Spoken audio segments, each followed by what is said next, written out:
Bismillahirrahmanirrahim. Assalamualaikum warahmatullahi wabarakatuh. Alhamdulillahirabbil alamin. Wassalatu wassalamu ala asrofil anbiya'i wal mursalin sayyidina Muhammadin wa ala alihi wa ashabihi ajmain. Rabbis rohli sodri wa yassirli amri wahlul uqdatam min lisani yafqahu qawli. Amma ba'du. Puji syukur marilah kita panjatkan kepada Allah Subhanahu wa taala dengan mengucapkan tahmid. Alhamdulillahirabbil alamin. Sholawat dan salam selalu tercurahkan kepada Nabi Muhammad sallallahu alaihi wasallam. Ayah bunda yang dirahmati Allah dan anak-anak yang saya sayangi, alhamdulillah kita sudah hampir sampai di penghujung Ramadan.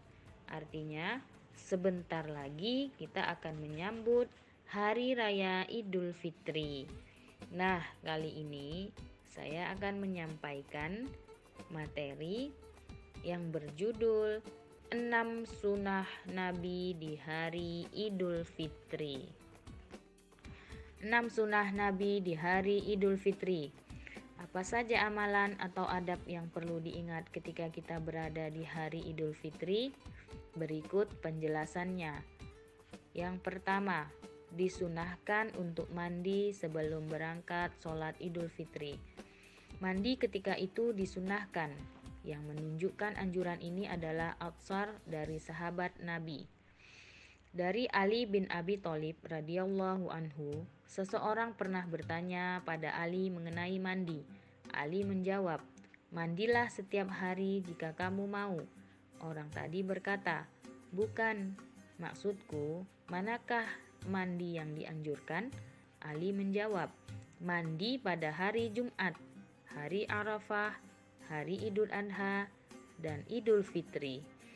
Hadis riwayat Al-Baihaqi 3.2/278. Syekh Al-Albani mengatakan bahwa sanad hadis ini sahih. Ada riwayat dari Ibnu Umar radhiyallahu anhu sebagai berikut. Ia berkata bahwa Abdullah bin Umar biasa mandi di hari Idul Fitri sebelum ia berangkat pagi-pagi ke tanah lapang. Hadis riwayat Malik dalam Al-Muwatta 426. Imam Nawawi menyatakan bahwa atsar ini sahih. Imam Nawawi rahimahullah menyatakan bahwa para ulama sepakat akan disunahkannya mandi untuk sholat Id.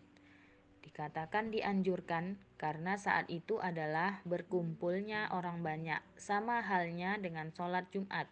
Kalau sholat Jumat dianjurkan mandi, maka sholat Id pun sama. Yang kedua, berhias diri dan memakai pakaian yang terbaik. Ada riwayat yang disebutkan dalam Bulughul Maram nomor 533, diriwayatkan oleh Imam Bukhari bahwa Nabi Shallallahu Alaihi Wasallam memiliki baju khusus di hari Jumat dan di saat beliau menyambut tamu. Diriwayatkan oleh Imam Bukhari dalam Adab Al-Mufrad. Ada juga riwayat dari Jabir radhiyallahu anhu berkata, Nabi Shallallahu Alaihi Wasallam memiliki jubah khusus yang beliau gunakan untuk Idul Fitri dan Idul Adha, juga untuk digunakan pada hari Jumat. Hadis riwayat Ibnu Khuzaimah dalam kitab Sahihnya 1765.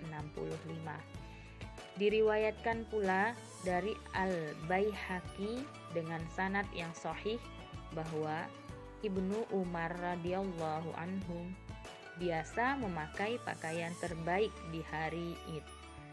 Aturan berpenampilan menawan di hari Id berlaku bagi pria, sedangkan bagi wanita lebih aman baginya untuk tidak menampakkan kecantikannya di hadapan laki-laki lain.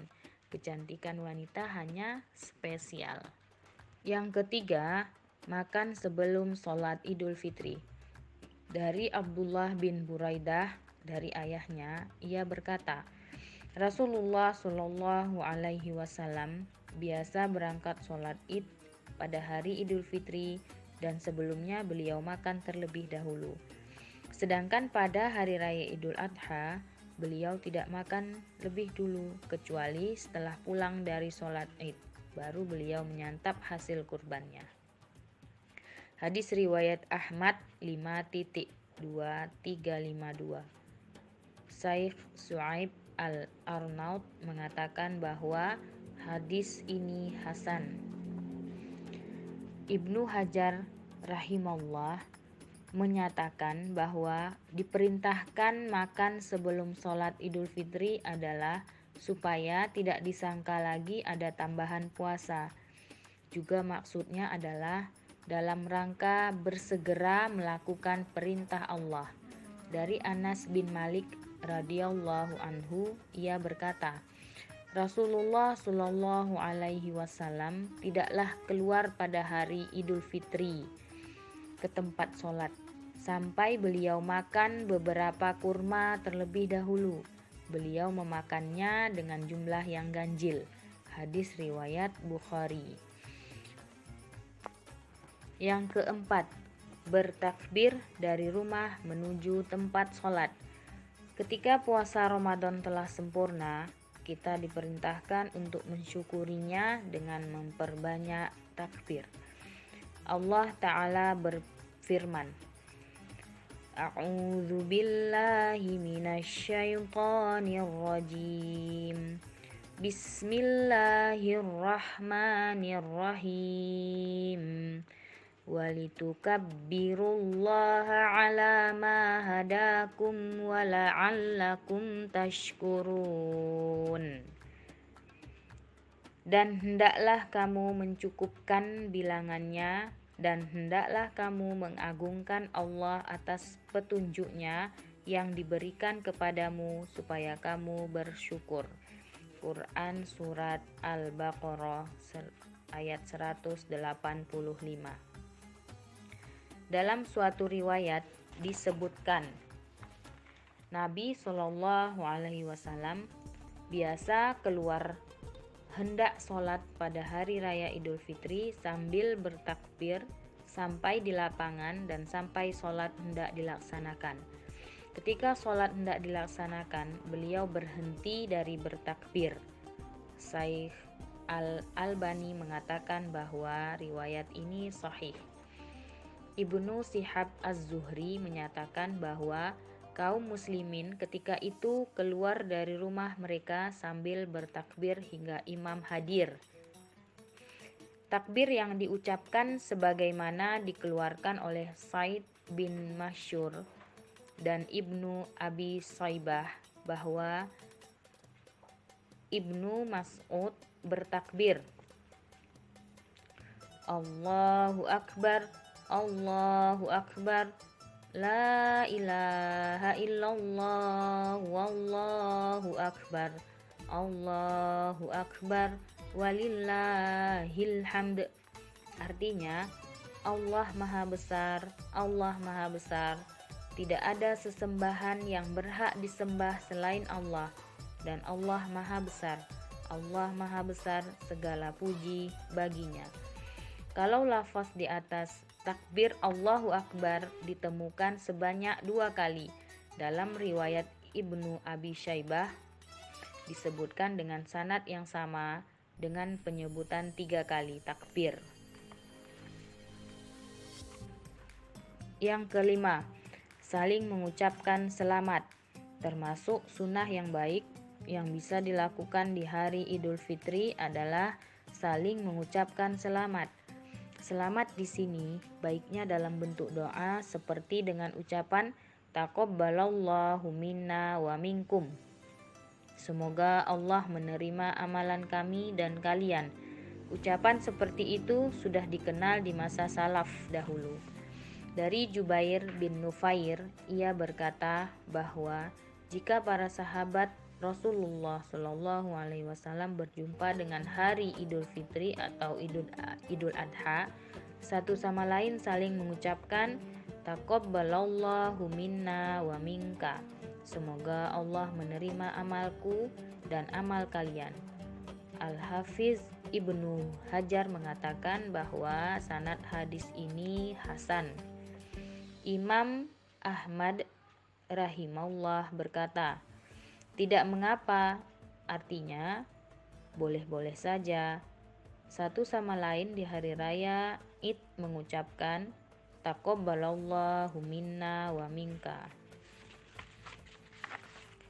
Namun, ucapan selamat hari raya sebenarnya tidak diberi aturan ketat di dalam syariat kita. Ucapan apapun yang diutarakan selama maknanya tidak keliru, asalkan bisa dipakai. Contoh ucapan di hari Aid. Aid Mubarak. Semoga menjadi Aid yang penuh berkah. Minal aidin wal faidin. Semoga kembali dan meraih kemenangan. Kullu amin wa antum bi khair. Semoga di sepanjang tahun terus berada dalam kebaikan. Selamat Idul Fitri 1441 Hijriah. Sugeng Riyadi 1441 Hijriah. Selamat Hari Raya dalam bahasa Jawa. Ucapan selamat di atas biasa diucapkan oleh para salaf setelah sholat Id. Namun jika diucapkan sebelum sholat Id pun tidaklah bermasalah.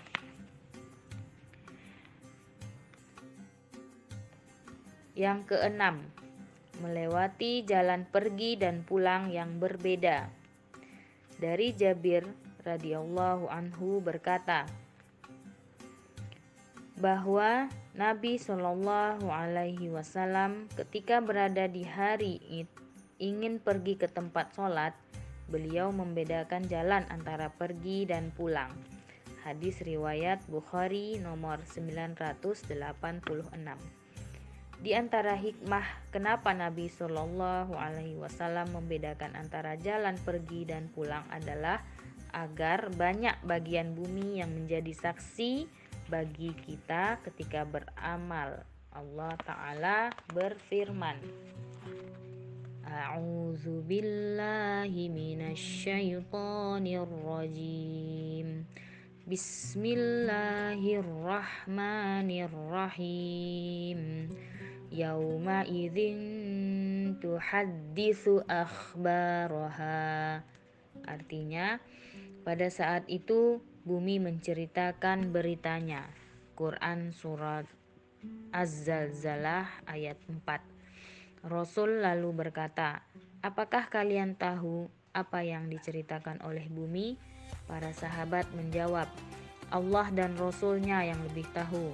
Rasulullah Shallallahu Alaihi Wasallam bersabda, sesungguhnya yang diberitakan oleh bumi adalah bumi jadi saksi terhadap semua perbuatan manusia, baik laki-laki maupun perempuan yang telah mereka perbuat di muka bumi. Bumi itu akan berkata, manusia telah berbuat begini dan begitu pada hari ini dan hari itu. Inilah yang diberitakan oleh bumi. Hadis riwayat Tirmizi nomor 2429.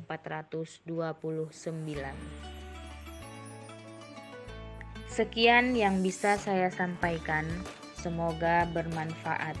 Mohon maaf atas segala kekurangan. Saya akhiri. Wassalamualaikum warahmatullahi wabarakatuh. Ramadan, Ramadan, Ramadan ya Habib. Ramadan, Ramadan, ليتك Ramadan